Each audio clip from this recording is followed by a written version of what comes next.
De cualquier forma, el asunto este de la propiedad de las redes sociales es una cuestión también que es, si queréis, cómica cuando hablamos de propiedad de los medios de comunicación. El otro día un viejo amigo, catedrático de Derecho Medieval, Alejandro Rodríguez de la Peña, decía en X: me hace gracia el debate sobre la propiedad de las redes sociales en aquellos que no han dado muestras de preocupación estos años por la concentración de poder financiero en la propiedad de periódicos, televisiones y emisoras de radio.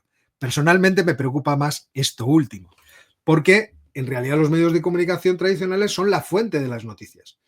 Y si la fuente de las noticias está corrompida por algún tipo de línea editorial o por algún tipo de interés político o económico, entonces claro que uno debería estar más preocupado por lo que ocurre ahí que por lo que ocurre en una red social en la cual cualquiera puede decir lo que quiera sin estar movido por un interés en principio económico. Es verdad que uno puede intentar manipular ese tipo de mensajes, puede intentar manipular a través de bots, por ejemplo, puede hostigar a adversarios políticos. Yo me acuerdo cuando una amiga periodista me decía en televisión los bots de Pablo Iglesias trabajando 9 a 5. Es decir, cuando había que atacar a alguien que criticaba a Pablo Iglesias, el ataque duraba de 9 a 5, porque eran ataques claramente bien organizados con gente detrás que trabajaba en horario de oficina. Bueno, pues es verdad que siendo todo esto cierto, la red social tiene la ventaja, entre comillas, de la descentralización y de que allí tú puedes seguir a personas en concreto de las cuales puedes fiarte y que te pueden dar información, conocimiento, opinión que puede interesarte o no. Porque, claro, cuando nos vamos a la concentración de poder de los medios de comunicación, por ejemplo, dentro de nuestro país, dentro de España, pues uno ve cómo esas relaciones incluso son transversales, es decir, no son totalmente departamentos estancos, sino que también hay relación entre ellos. Por otra parte, es cierto que los medios de comunicación han sufrido mucho el cambio tecnológico. El número de periódicos de papel que se vende o el número de lectores diarios que se estima es bajo, ha crecido gracias a las suscripciones digitales y es verdad que en términos de periódicos digitales, pues el número de usuarios únicos mensuales de los distintos medios de comunicación es de varios millones. Pero, claro, es que nosotros tenemos streamers y youtubers que al mes tienen cantidades de usuarios únicos tan grandes como esas. Mira, no lo había pensado, pero vamos a echarle un ojo, porque yo soy un canal pequeño al fin y al cabo. Usuarios únicos de los últimos 28 días de este canal, 404.500. Y aquí decíamos que La Vanguardia, que es el más, tiene usuarios únicos mensuales 18 millones. Bueno, pues un servidor no es que compita, pero imaginaos, si mi canal tiene este alcance, imaginaos, no sé, el alcance de un canal como el de Juan Ramón Rayo o un canal que sea más grande incluso que el de Juan Ramón Rayo, Jordi Wild. ¿Cuántos usuarios mensuales tendrá Jordi Wild? Desde luego no creo que 18 millones. Entonces, es verdad que ahí se ha producido una guerra entre unos y otros. Y esa guerra es una guerra por el negocio. Entonces, cuando La Vanguardia se retira o cuando The Guardian se retira, pues puede ser porque no quieren apoyar el proyecto empresarial de alguien que entiende que es un adversario ideológico. Puede ser porque dicen, ¡ay, Dios mío, fijaos! Aquí lo que nos encontramos es una desinformación y que esta gente es una panda de paranoicos, conspiranoicos, que lanzan por aquí todo tipo de informaciones falsas. También puede ser eso, porque mucha información falsa hay. Y bueno, cuando vemos que el secretario de Defensa va a ser Robert Kennedy Jr., pues a uno se le queda así el cuerpo un poco maltrecho. Todo eso es cierto. Pero aquí también hay una pura guerra porque los medios tradicionales están perdiendo la batalla respecto de estos medios descentralizados que hacemos desde nuestras casas porque nos da la gana, cuatro matados, porque nos gusta opinar sobre cómo está el mundo. Y nos gusta entender cómo es el mundo y contarlo aquí. Entonces, eso es una gran dificultad para todos estos medios de comunicación, que están perdiendo dinero a expuertas y se están convirtiendo en un instrumento poco útil incluso para otros poderes. Por ejemplo, nos informaba el periódico 5 Días que las subvenciones a televisiones y radios superan los 2.100 millones en 2021, un 12% más que el año anterior. Es la noticia así más cercana que me he encontrado sobre esta cuestión. Y aquí dentro nos decía, las subvenciones al sector audiovisual alcanzaron los 2.129 millones de euros en 2021, cifra que supone un crecimiento del 12% con respecto del ejercicio anterior. Pero si nos vamos un poco más adelante en la noticia, dice, los ingresos publicitarios se situaron en 1.970 millones en 2021, es decir, menos que las subvenciones. Un 9% más que en 2020, pero menos que las subvenciones. Los ingresos por las cuotas de televisión de pago bajaron un 4% hasta 1.841 millones, pese al crecimiento interanual. El número de abonados, no obstante, se redujo en cerca de 250.000. Es decir, que si uno lo mira así con detalle, resulta que las administraciones públicas sueltan más dinero a los medios de comunicación, según esta noticia.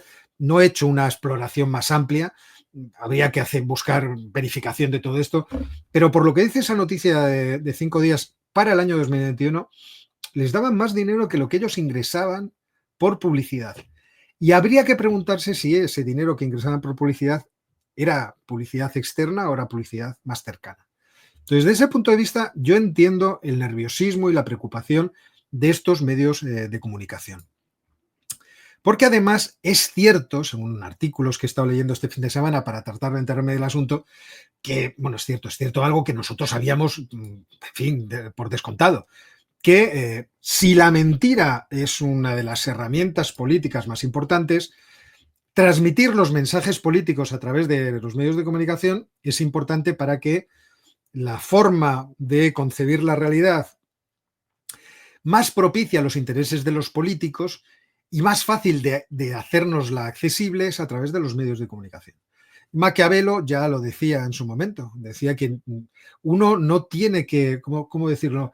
El poder se basa en la percepción que los demás tienen de uno, no en que uno sea lo que realmente la gente cree. Pero si yo puedo transmitir esa percepción, entonces tengo mucho ganado respecto del convencimiento que tienen que tener mis administrados para que yo pueda mantenerme en el poder. O por ejemplo, Hannah Arendt en sus obras también habla mucho de esa relación conflictiva que existe entre la política y la verdad.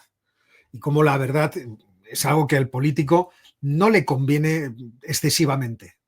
Uno puede decir, bueno, pues que las mentiras en muchos casos pueden ser mentiras, iba a decir piadosas, pero mentiras convenientes para que la población se mantenga a salvo de algunos peligros, incluso que su reacción ante determinadas realidades sea estable y no sea caótica, y por lo tanto el gobernante tiene que mentir en determinados casos.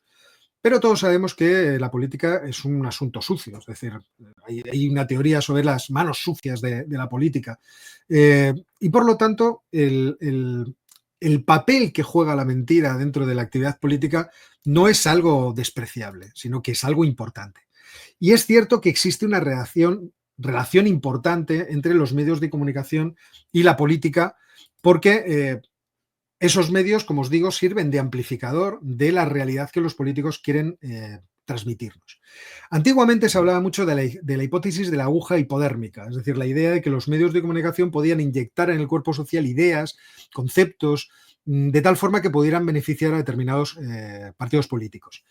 Esta hipótesis quedó descartada por los que se dedican a estudiar estas cosas en los años 50, 60, pero aparecieron otro tipo de teorías que afirmaban que efectivamente en esa relación de influencia mediática que le permiten a los políticos los medios de comunicación, había 3 elementos por lo menos que eran muy importantes. El primero, fijar la agenda. Y os lo leo porque lo saqué de ese artículo que os acabo de enseñar.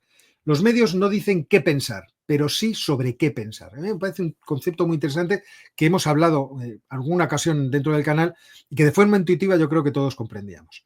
La idea de que es muy importante la temática. ¿Qué temas son los que van a estar encima de la mesa y cuáles no van a estar encima de la mesa? Y por lo tanto, ¿dónde va a estar fijada la atención de la gente? A través de los medios de comunicación, pero también a través de las redes sociales, que no dejan de ser la plaza pública en la cual nos reunimos todos, ahora que no tenemos sitios en los cuales nos solemos reunir.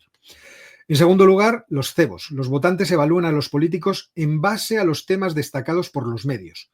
Es decir, si un político es fuerte en este aspecto, por ejemplo, en la economía, o lo es en la política social, o lo es en lo que queráis, si los medios logran que los temas que estén presentes para la discusión pública sean esos en concreto, eso va a beneficiar de forma enorme a ese político.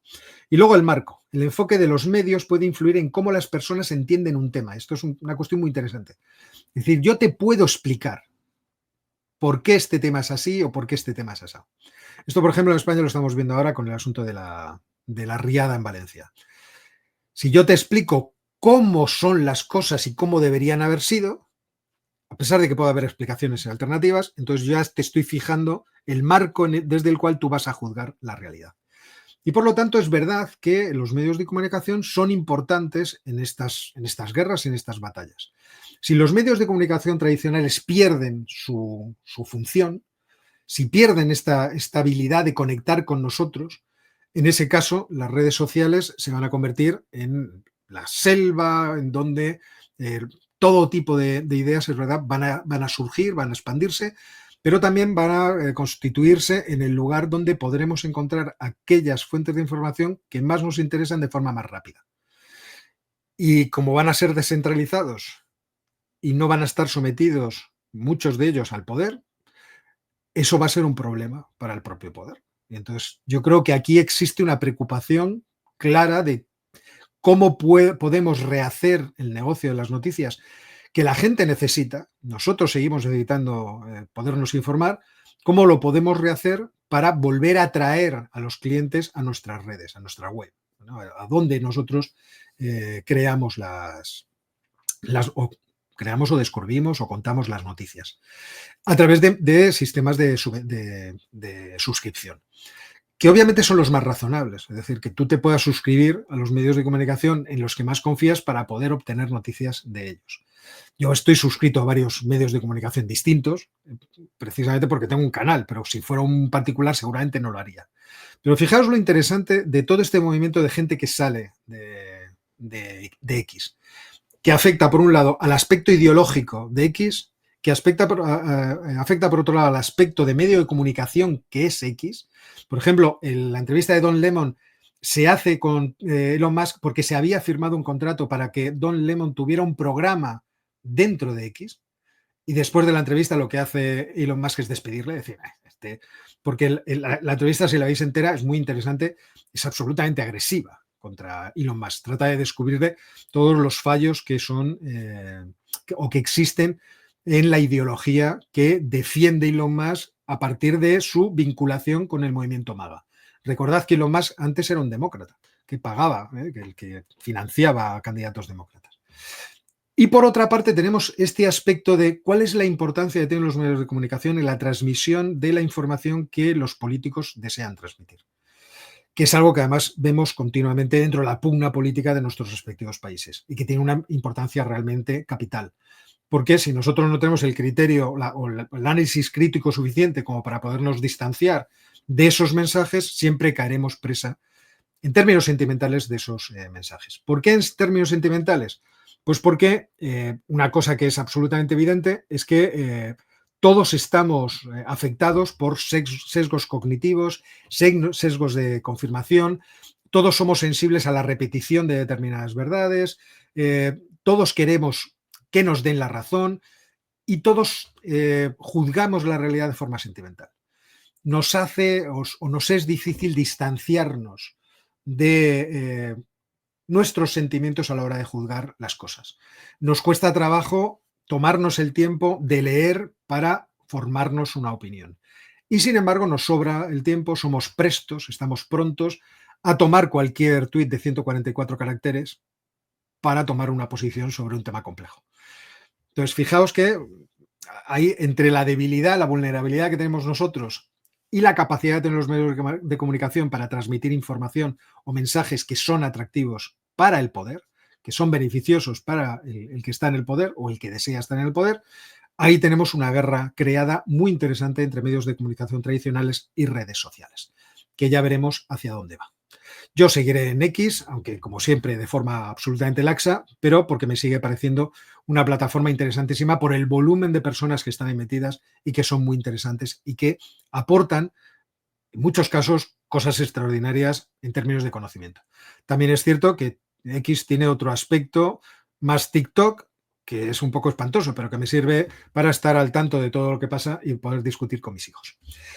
Y ya está, esta es la chapa que os quería meter esta noche, espero que haya sido interesante, es a lo que me dediqué ayer, estuve leyendo porque tenía esta curiosidad, quería hacerme un juicio acerca de este asunto y para eso pues tienes que tomarte un tiempo y leer. Espero no haber sido muy confuso, haber sido algo claro. Si os ha gustado el vídeo, suscribíos, dadle al botón de like y como siempre os digo, nos vemos muy pronto. Voy a buscar la puerta de salida y que ya es noche del domingo, mierda, mañana hay que ir a trabajar. Uf, qué cosa más dolorosa.